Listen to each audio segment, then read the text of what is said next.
صلی علی محمد وعلی آل محمد۔ بسم اللہ الرحمن الرحیم۔ قال اللہ تبارک و تعالی وما خلقت الجن والانس الا لیعبدون ما اريد منهم من رزق وما اريد ان يطعمون۔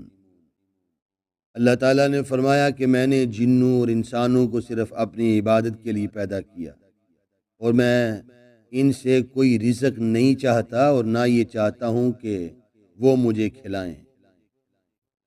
عن ابی ہریرہ رضی اللہ تعالی عنہ عن النبی صلی اللہ علیہ وسلم قال لیس الغنى عن کثرة العرض ولكن الغنى غنى النفس، متفق علیہ۔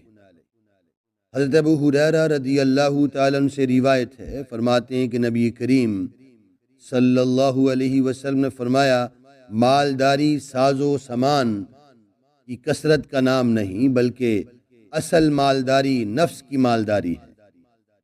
اس حدیث میں رسول اللہ صلی اللہ علیہ وسلم نے مالداری سمجھائی کہ مالدار کس کو کہتے ہیں۔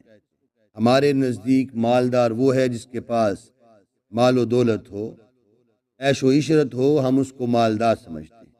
لیکن اللہ کے نبی کی نظر میں مالدار کون ہے؟ فرمایا کہ وہ مالدار ہے جس کا نفس جو ہے مالدار ہوتا ہے۔ نفس کی مالداری کا مطلب یہ ہے کہ انسان کے پاس اپنا جو کچھ ہو اسی میں وہ گزارا کرے، وہ کسی کے آگے ہاتھ نہ پھیلائے، اپنی مجبوریاں کسی کے سامنے بیان نہ کرے کہ لوگ اس کے اوپر ترس کھا کر اس کو دیں، اور دوسروں سے بے نیاز رہے اور نہ اس سے کچھ مطلب کرے، گویا کسی کے ساتھ کسی کے اوپر اس کی نظر نہ ہو۔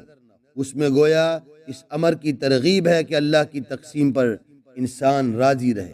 بس جو کچھ اللہ تعالیٰ نے دیا ہے، تھوڑا ہے زیادہ ہے، ایک وقت دیا ایک وقت نہ دیا، گویا جیسے بھی دیا وہ اللہ کی تقسیم پر راضی رہے، ہرس نہ رکھے اور دوسروں کے مال و دولت کو للچائی ہوئی نظروں کے ساتھ نہ دیکھے۔ تو فرمایا کہ یہ شخص جس کے اندر یہ خوبیاں ہیں در حقیقت وہ مالدار ہے۔ دعا ہے اللہ تعالی عمل کی توفیق عطا فرمائے۔